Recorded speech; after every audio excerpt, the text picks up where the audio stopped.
high school, I think about all the time spent studying, all the time spent hanging out with friends, and most importantly, I remember all the time spent participating in sports and watching sports. I played soccer, and I actually received multiple concussions playing soccer. Many people don't know what a concussion is or what to do about a concussion. Personally, before I received a concussion, I had no idea what it was and no idea what could happen if I didn't do anything about it. This is the same for many people. A lot of the times a concussion just gets looked over as a headache or maybe just like being tired.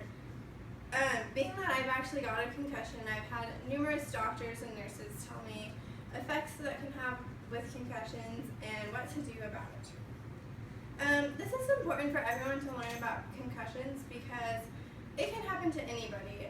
It's not just people playing sports, it's not just kids.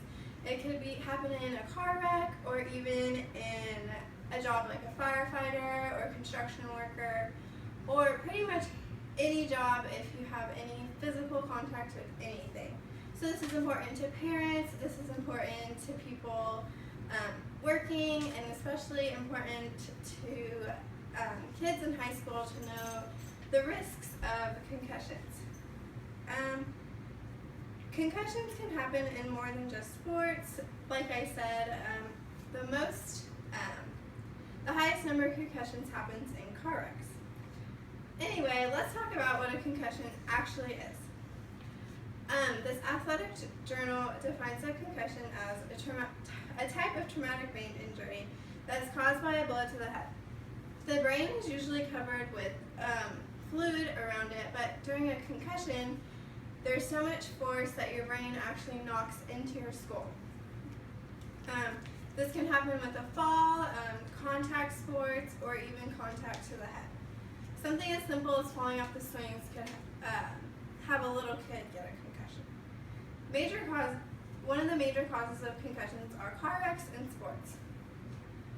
Kiosk, a magazine that's published for various Parks and Rec programs, reminds readers to know the symptoms of a concussion. The symptoms include headache, vision sensitivity, dizziness, nausea, confusion, and feeling of fogginess. If you know anyone complaining of these, you just need to tell them it's best to go see a doctor. So now that we understand what a concussion is and like how they happen, what do we do about them? Like any injury, it is best to get as much rest as possible so in order it can heal. The same is for a brain injury. There can be bleeding and swelling in the skull if you don't let it heal properly. In things like a car wreck, it is way more dangerous because the force is a lot more. So maybe a CT scan can happen so you know how severe it is. Lori Grover, the director of rehab for the Institute of Athletic Medicine, has this quote: "Most resolve without issue, but it's extremely important that an athlete is relying all the signs and symptoms accurately. Athletes should never participate in contact sports while they are still experiencing symptoms, because a second concussion before the athlete is fully healed can cause significant and potentially long-term issues. This goes for more than just athletes. Any concussion you get, it needs to heal all the way, or else brain bleeding can happen or way more severe injuries. So bottom line, if you show any of the symptoms that I listed, or after a fall or any kind of impact, you need to first stop all physical activity that you're doing and then go see a doctor." While concussions can be a problem for anyone, like I mentioned, they're becoming really popular in high school sports to talk about. Most people don't know what a concussion is, like I said, so they don't really know when it occurs in a sport, like what to do. Many people know that a lot of concussions happen, but they don't know how many. Over 300,000 concussions happen yearly in the United States, according to the Journal of Athletic Training. The most common sport that results in concussions is football, soccer, and hockey. A study was done, and it's almost the same for boys and girls in the amount of concussions. People are not taking the severity of concussions lightly.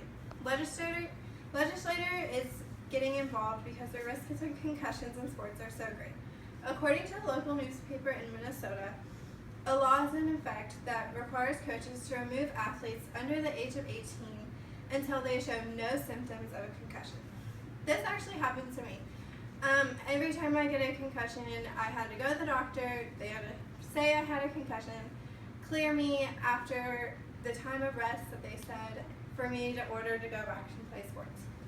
So I know I just informed you a lot of information about concussions, but the most important thing to remember is if after a fall or any kind of contact to your body or head, if you have a headache or any of the other symptoms that I listed, to go see a doctor.